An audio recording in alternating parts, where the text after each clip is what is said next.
नमस्कार, crime 24 live news channel में आपका स्वागत है और मैं हूं आपके साथ ममता दुबे। चलिए लेकर चलते हूं आज के कुछ खास खबरों की तरफ। गुजरात जिला सूरत का जरीवाला परिवार 120 सालों से जरी की लुप्त होती कला को जिंदा रखे हुए है। सूरत की घी टैग वाली जरी देसीपन परंपरा और रोजगार की जीती जागती निशानी। सूरत के सागरमपुरा में एक ही परिवार पीढ़ी दर पीढ़ी पारंपरिक जरी इंडस्ट्री को आगे बढ़ा रहा है। परंपरा को मॉडर्न टेक्नोलॉजी के साथ मिलाकर जरी नई पीढ़ी तक पहुंचती है और घरेलू इंडस्ट्री के जरिए 50 से ज्यादा लोगों को रोजगार देती है। इन्फॉर्मेशन ब्यूरो सूरत। मंगलवार भारत अपनी समृद्ध सांस्कृतिक विरासत और पारंपरिक हस्तशिल्प के लिए दुनिया भर में मशहूर है। इसमें भी गुजरात और खासकर सूरत की जरी की एक खास पहचान है। सूरत की जरी जरदोशी का काम, जिसका जिक्र ग्रीक विद्वान मेगास्थनीज के ग्रंथों में मिलता है और आज घी टैग वाली एक अनमोल परंपरा है जो पुराने जमाने से चली आ रही है। सूरत के सागरमपुरा का जरीवाला परिवार 120 साल से भी ज्यादा समय से इस परंपरा को जिंदा रखे हुए है। सूरत सिर्फ अपने खाने पीने या इंडस्ट्रीज के लिए ही नहीं बल्कि जरी इंडस्ट्री जैसी अपनी पारंपरिक कलाओं के लिए भी जाना जाता है। पारंपरिक जरी इंडस्ट्री जिसे सूरत के सागरमपुरा के एक ही परिवार ने आगे बढ़ाया है। जय किशन दास चापड़िया ने शुरू की थी। समय के साथ पीढ़ियां बदली लेकिन जरी की विरासत वैसी ही रही। आज इस परिवार की नई पीढ़ी पारंपरिक जरी कला को मॉडर्न जमाने की जरूरतों के साथ जोड़कर कामयाबी से आगे बढ़ा रही है।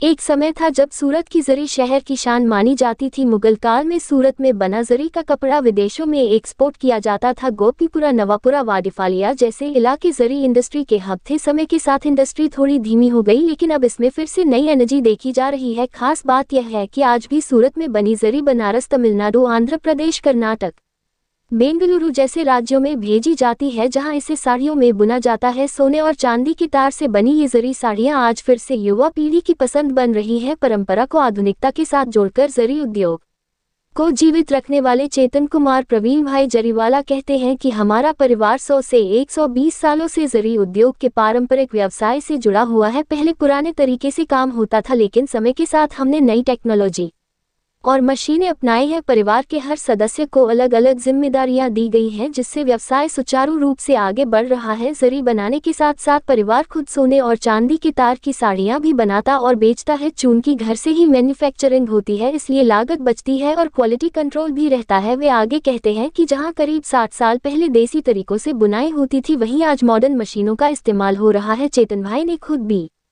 कॉम LLB की पढ़ाई की है, फिर भी उन्होंने वकालत छोड़कर विरासत में मिले जरी उद्योग को आगे बढ़ाने का फैसला किया। वे साफ कहते हैं, लोगों को लगता है कि जरी उद्योग गायब हो रहा है लेकिन सच तो यह है कि हम नए तरीके अपनाकर इस उद्योग को एक नई दिशा दे रहे हैं। जरी उद्योग रोजगार और आत्मनिर्भरता का प्रतीक है। जरीवाला परिवार के लिए जरी सिर्फ एक व्यवसाय नहीं बल्कि एक विरासत, पहचान और रीति है। जरी उद्योग का इतिहास। जरी उद्योग भारत के सबसे प्राचीन और शानदार शिल्पों में से एक है। इसका इतिहास हजारों साल पुराना माना जाता है। यूनानी इतिहासकार मेगास्थनीज के ग्रंथों में भी भारतीय सोने चांदी के धागों से बने कपड़ों और कढ़ाइयों का जिक्र मिलता है। पुराने जमाने में जरी का इस्तेमाल खास तौर पर राजाओं, महाराजाओं, नवाबों और दरबारियों के लिए तैयार किए जाने वाले कपड़ों में होता था।